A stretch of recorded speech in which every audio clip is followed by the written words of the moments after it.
Okay? First of all, when you're thinking about a PowerPoint, don't start with PowerPoint. Start with something else. Don't just start typing bullets. You know, back in the day when PowerPoint was first invented, they said don't put more than 6 words on each line, don't put more than 5 lines on each slide. That's 30 words a slide. You've got an hour presentation, 30 words a slide, that's 1,800 words. There are colleges in this country that don't assign 1,800 word term papers until you're a sophomore. But you're going to expect an audience to read over your shoulder 1,800 words while you're talking? It's crazy talk, okay? The other thing is, you want to make sure that you're telling a story.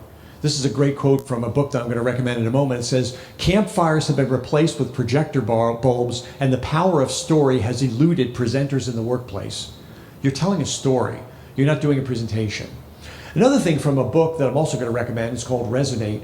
You know, if you take a look at what people think is their proposal, or they think of what is their PowerPoint, they think it's a proposal. Really, when you look at the continuum of entertainment options out there, you've got basically the report, which is on the left-hand side, and you've got story, like a movie or a play, with cinematic, where people actually pay to be entertained.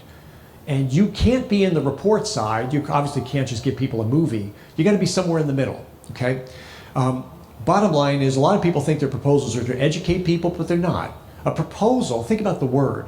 A proposal means you're proposing something. If you're going to propose something well, you have to be convincing, persuasive. If you're convincing and persuasive, you have to talk about the why.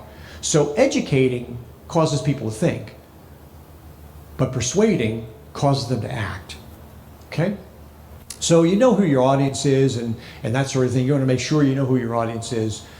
And you want to definitely position the reward for the individual, the organization, for mankind. You want to know, you want to give these people a motivation, an emotional motivation. And to do that, you have to do that in an emotional way. You have to do it in a way that you know, if you combine a lot of the elements I've been talking about, the elevator pitch, the one-page proposal, the motivation, the understanding what gauges they're watching, you're going to come up with a more motivating PowerPoint than if you just said, this is our company, these are all our trucks, these are the smiling faces of our employees, these are where I have our warehouses, this is all the stuff we've done, we want, blah, blah. People don't care. They care about themselves, okay?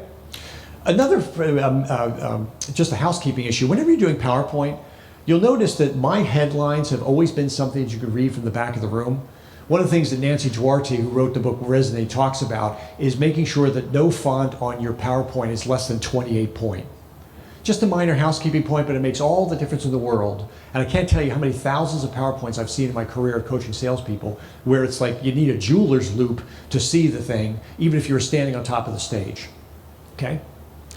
You want to keep it clean, meaning don't make it busy. You want to use images and color and stories to reinforce your message, and I hope you've seen that in this. I've seen a preview of some of the other presentations you're going to see today, and they're very colorful, and I think you really enjoy them.